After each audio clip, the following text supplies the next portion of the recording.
This video is going to have a look at a brief background of Paul of Tarsus. It's important to know about Paul's background simply in terms of how it enabled him to contribute to the development of Christianity and how it enabled him to contribute to the expression of Christianity. And then, of course, the second dot point, we'll be able to see how these contributions from Paul really had an impact on Christianity and the life of Christian adherents right down through the ages to the present day. Paul was born in a city on the Mediterranean called Tarsus, and Tarsus did have a section of the population that was Jewish because some 600 years earlier, the Babylonians captured the Jewish people, and some of the Jewish people spread to neighbouring countries. This is what we call the diaspora. There was a number of Jews in different cities around the Mediterranean. Tarsus was a bustling city in Asia Minor, which is modern-day Turkey, is located between the Mediterranean Sea and the Taurus Mountains. Paul was a Roman citizen. This is something he inherited from his father.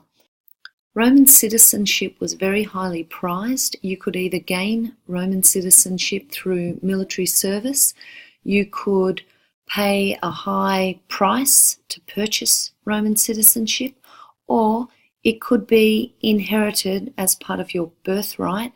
And in this case, Tarsus was a Roman city, and as a result, Paul was a Roman citizen, and this afforded some very significant privileges, as we would see a little bit later in Paul's life.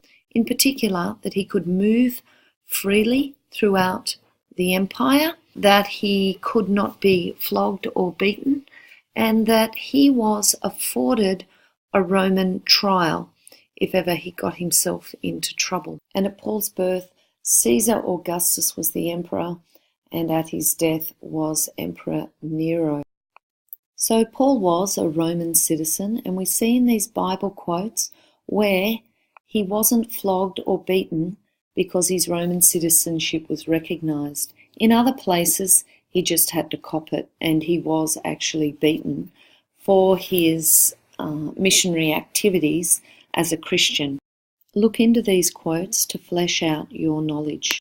Paul was also a Jew. His father was a Pharisee, and that is the teaching authority of the Jewish faith. His father knew all about the law, the Torah, and like most Jewish men of this status, had spent their entire lives studying the law. His family was from the tribe of Benjamin. There was a Jewish community in Tarsus, which was largely the result of the diaspora due to the Babylonian invasion and exile of the Jewish people from their homeland. Important to remember, Paul was a tent maker. This meant that he could earn a living wherever he went. He was financially self-sufficient.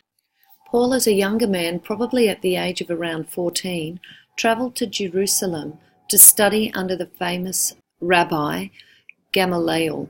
Gamaliel was a member of the Sanhedrin, which was the judicial authority of the Jewish faith. Paul became a Pharisee like his father, and like most Pharisees, he had been studying the law from a very early age. Paul lived in the Greek world and culture. He was a well-educated Hellenistic Jew. He was educated in the University of Tarsus, which was considered superior to universities in Athens and Alexandria. Very importantly, he spoke and wrote in Aramaic, which was the language of Jesus, Greek, as well as Hebrew. So as a good Pharisee living in Jerusalem, Paul saw it as his mission to round up these Christians who were polluting the Jewish faith with their teachings on Christ as the expected Messiah and persecute them and throw them into prison. Stop the video now and read Acts chapter 7 verses 54 to 60 and Acts chapter 8 verse 1. and have a read about Saul's involvement in the persecution of the very first Christian martyr, and then answer those questions in your workbook. So Paul was one of those Pharisees who initiated the great persecution in Jerusalem, where Christians were dragged out of their house and publicly persecuted. Paul saw it as his duty to continue this persecution of new followers of the way beyond the walls of Jerusalem. He obtained a letter from the high priest giving him permission to go and seek out Christians and imprison them who were preaching in Jewish synagogues in Damascus.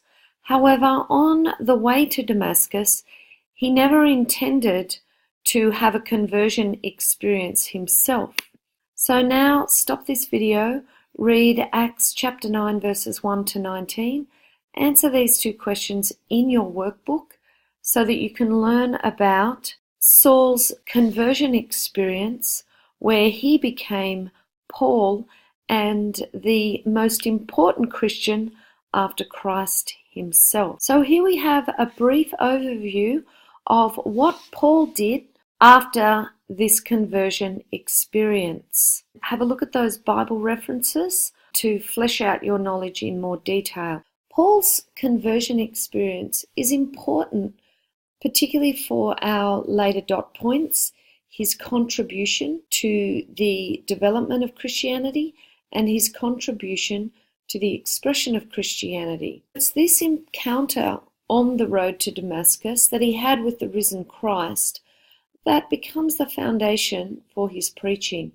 It convinces Paul of the need to preach Christianity and spread the message of Christ beyond Jewish communities into the Gentile communities throughout the Mediterranean. So he emphasizes in his preaching the centrality of baptism as entry into this new Christian faith. He emphasizes the primacy of love over keeping the law. So Paul recognized that he had to take the message of Christianity beyond the Jewish communities. And who did he preach to? Absolutely everyone. So on his first missionary journey from the year 46 to 48 Common Era, so Paul brought the message of Christ to the Gentiles living in each of these cities along the Mediterranean, and he established small Christian communities in each city and appointed elders to take care of those fledgling Christian communities. We see here that under each reference it is written Acts with the chapter and the verse where these different cities are referred to in the New Testament.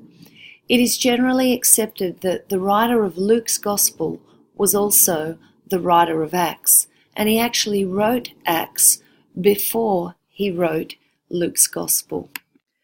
During his first missionary journey, Paul came across a problem again and again. The problem was whether or not it was necessary for Gentiles to first follow Mosaic law, that is, the 613 mitzvot or commandments, including circumcision, before they could enter into the Christian faith. We know that according to Jews, the law is incredibly important because it is in keeping the law perfectly they believe that a person is pleasing to God.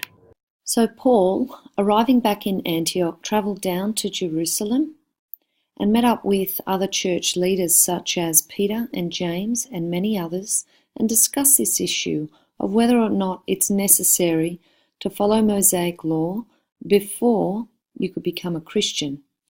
To find out what happened in the Council of Jerusalem, you need to read Acts 15 and list 4 outcomes of the Council of Jerusalem. Go then to Quizlet.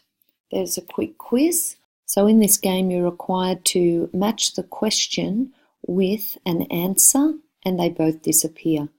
But before you go about doing this, match them up with the questions and answers and write them in your workbook. So after the Council of Jerusalem, Paul didn't waste any time. He set about on his second missionary journey in the year 49 to 52 Common Era. In his second missionary journey, he used the Roman infrastructure as with his first journey, that is, the roads, to navigate his way through the Hellenistic world, a world that was dominated by Greek culture, which he was very familiar with because he grew up in that culture in Tarsus. Paul's background also comes to the fore here in that he knew how to speak and write in Greek, so he was able to transfer the message of Jesus, who spoke Aramaic, from Aramaic into Greek. You will notice at different points along the way there is reference to the Acts of the Apostles. The Acts of the Apostles, supposedly written by Luke, who was the author of one of the Gospels. It is believed that the Acts of the Apostles was written before any of the four Gospels, though it is placed in the New Testament straight after the Gospel of John.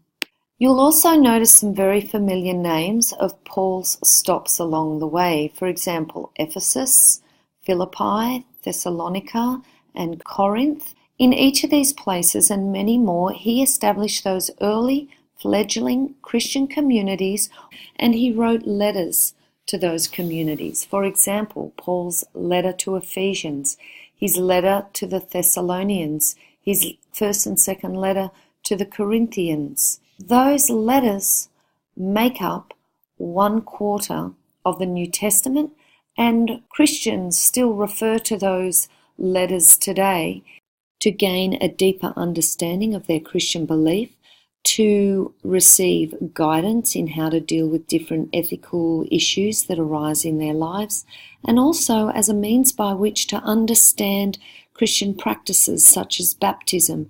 In 53 to 57 Common Era, Paul travelled on a third mission, and we see in this journey again he used that Roman infrastructure to travel to those communities that he had already established to spread the Christian message even further. I would like you to stop this video, as with the others, and have a read at these different points along the way to expand on your knowledge of Paul's 3 missionary journeys.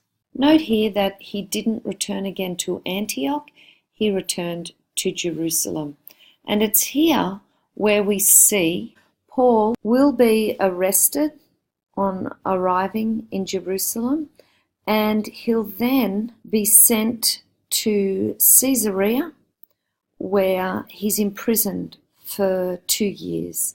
Eventually, he's put on board a ship in Caesarea, where he travels to Rome after some adventures of being blown off course and a shipwreck in Malta. And eventually he arrives in Rome, where he's placed under house arrest and he awaits trial. Paul is found guilty and he's sentenced to death. As a Roman citizen, he doesn't get a death like a slave by crucifixion, where the person is left to hang in excruciating agony, sometimes over a period of days before they die. Paul, as a Roman citizen, had a relatively painless death, that is, by beheading. Paul's death took place in the year 64 AD, under the reign of Emperor Nero. This was in the same year that Nero is believed to have started a fire that destroyed large portions of Rome to make way for the building of a palace which would have been dedicated to himself. The fire took 6 days to overcome, and Nero blamed this fire on Christians, and this was the beginning of Christian persecution in Rome. So it's important to note that your extended and short answer responses are not about a narration of Paul's life. Really, we have gone through these key aspects of the life of Paul because of our dot points Paul's contribution to the development of Christianity, his contribution to the expression of Christianity, and to analyze the impact of Paul on Christianity down through the ages to the practice of Christianity by adherents today. With this in mind, to think of 6 key aspects about the background of Paul before his conversion and explain how these aspects contributed to his life as a missionary.